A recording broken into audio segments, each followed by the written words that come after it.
Hey, we're back. I'm your host, Steve Alls, and with me, Stacey Hantke, lead chef of our Kroger store in Carytown. Stacey, you can feed me lamb all day long. I'm like a shark in a feeding frenzy when it comes to this stuff, but I gotta tell you right now, mine.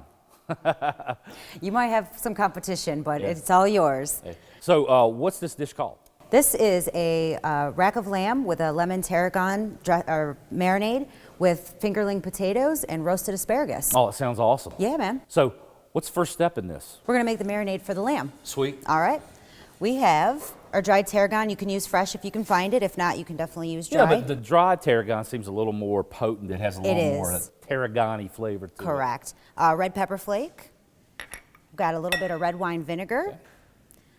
Got a couple cloves of garlic chopped up.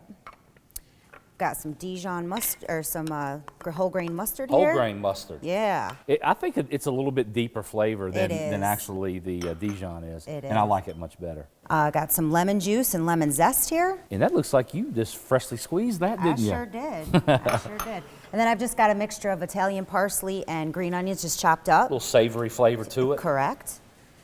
And then I have some acacia honey. Acacia blossom honey. Isn't that Correct. crazy? Yeah, it's That very, stuff very is good. so good. It's light too. It It's really is. neat. It is. It has like a citrus overtone to it, doesn't it? It does, and it goes well with the citrus in here. And then we just whisk it together, and then we're just going to add in our olive oil. Now, we're not making a dressing, so you really don't have to add a lot of oil to this because you want those don't. bold flavors in there to seep into that lamb Correct. when it's done. Correct. I mean, you could definitely marinate. Right on. You could marinate a lot of lamb in this marinade right here. You can marinate a lot of anything in that thing, can't That's you? right. And So, then you've got the marinade done. I do. Marinade's ready to go. We'll just pour it over our lamb. Yeah, so we'll pull this to the side. And you've got some that you already marinated I sure already? do. And how long should they marinate for?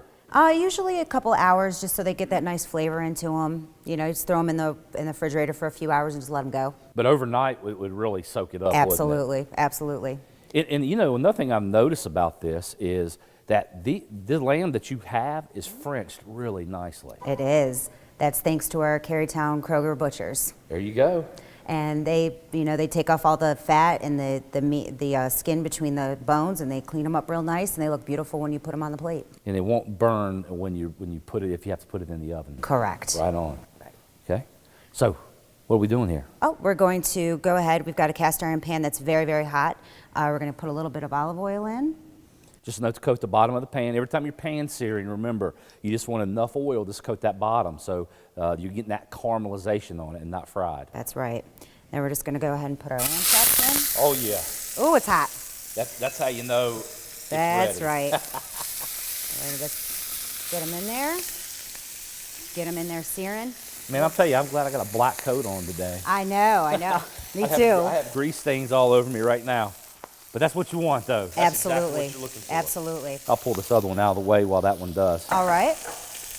While So- that's cooking, Okay. I'll go ahead and get our fingerling potatoes going and get those in the oven. I've got these are just a tricolor fingerling potato, and they've got some purple ones and red and yellow. And you can buy those at Kroger in a produce department in a bag already, right? Absolutely. Just like you can like your red potatoes or your Yukons. Absolutely. You know, I love the way you're chopping these things too, long ways. You know, if you cut them the other way, they'd be kind of too small, but for the gourmet presentation that we're going to do, it really makes a big difference. Right, it does. And I just have a little bit of oil here and just some salt and pepper on them. I'm just going to toss them in the bowl a little bit and put them right on a sheet tray. There you go. I got a sheet tray for you right there. Wonderful. And you want to make sure that these potatoes get flat out so they do roast and you do get a little caramelization on them. Okay? We'll put those in the oven in just a second. Okay. And then we have asparagus. Okay. And we're just going to take off the bottoms of the asparagus because that's not the part that you'd want to eat. Yeah, that's really fibrous there at the end, isn't it? It is. It is. And the closer you get to the tip, better it is. Higher on the hog. isn't it? Absolutely. Absolutely. So we can just go ahead and put these on a sheet tray and get them ready to put them in the oven. Okay. We'll put that out there. In the same way with the asparagus, guys, just make sure you just spread them out there so they cook evenly. A little bit more olive oil, salt, and pepper. You can throw herbs on this if you'd like. And I those tell are you, ready my to favorite go. way to eat these is either roasted or better yet, I love them when they're grilled. I do too. I love grilled asparagus. So- It's one of my favorite things. I'm going to put these in the oven, and I'm thinking that each of these goes with 2 different cook times, right? Correct. The potatoes are definitely going to take much longer. Okay. So just until the crisp goes away a little bit is all you're looking for on Right, asparagus. All right, right. I'm going to put these in there, and Okay. we can, I guess we're going to go ahead and turn these. Turn the All right, lamb I'll put them over. in the oven. Oh, they got a really, really nice color on them. These are beautiful. I think you and I are going to be fighting for these, Steve. Yeah. Those are looking gorgeous. And you want that caramel color on there. Now, let's talk about the iron skillet for just a second. These skillets are designed for cornbread, number one, and then Oh, yeah. anything lamb or beef after that, because it just imparts this extra kind of flavor to it, Sure right? It does. It's the pan is seasoned, and it just gives the meat a whole different flavor, with more depth of flavor.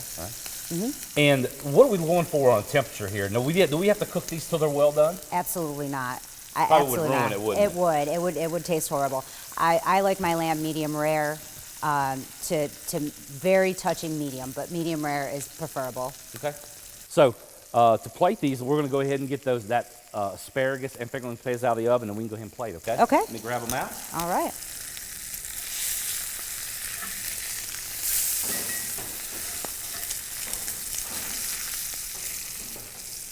Now, we want to let this meat rest a little bit, don't we, before we cut into it? Absolutely. I'd give it at least a 10-minute rest for all those juices to go back into the meat, so when you cut it, they stay in there and they're nice and moist. Now, the store you're in, the Carytown Kroger. Yes. Now, you guys just recently got a remodel, didn't you? We did. They expanded our store, and it's all brand new. You know, I love the way that place looks at nighttime with that Lit up. neon blue and red. You see and it then from inside everywhere. the glow of the gold paint inside. It's beautiful. It's a gorgeous It store. expanded you too quite a bit. They sure did. And you've got all your foods that you're in there. You've got a big team of chefs that prepare food every day. I sure Just do. Like well, not like this, but Not quite like this, but but close. very close, but very close. affordable. Yes. And Carytown's a great place to go and visit. There's lots of shops and restaurants, and it's amazing. Yeah, you're kind of at the end of the block there. So you just park in Kroger, go do a little bit of shopping, come back to Kroger, get your groceries, and go home. That's right. There you go. That's so right. you ready to plate this thing up? Let's do it. All right. All right. Put some Let asparagus. me pull in this the over plate. here for you so it'll be a little bit easier. All righty. Slide this to the front. There All we right. go. These are nice asparagus here. Put them right there. Got these fingerlings. Yeah, make sure you get some of those purple ones in I there know, too. the Isn't that purple ones are beautiful? so beautiful. I love those things. I do too. And they have a little bit of nice sweetness to them too. All right. And I'm just going to use my hands here. The bones are probably a little bit hot, but you got those asbestos hands I sure do. from doing this for so many years, I know. right? Yep, I sure do. And then we're Look just at going to that. crisscross these Like a little folded bit. hands, huh? That's right. And they sit up really, really nice and pretty. Look at There you that. go. That's beautiful. Thank you. There you go. Now we can enjoy some lamb. Yeah. Now, you've got a wine that you're pairing with this also, aren't you? I sure do. What is this wine called? This is a Meiomi Pinot Noir, and it's from Santa Barbara. It's a nice red. It sure is. You know, I had tried some of it earlier, and it's very drinkable wine at the table, isn't it? It is. It's very, very light. It goes perfect with the lamb. Right on. Well, thanks. Thank Everything you. looks great. When we come back, after I attack this lamb, we're going to continue our assault on spring food with this beautiful trifle as Cooking with Kroger continues.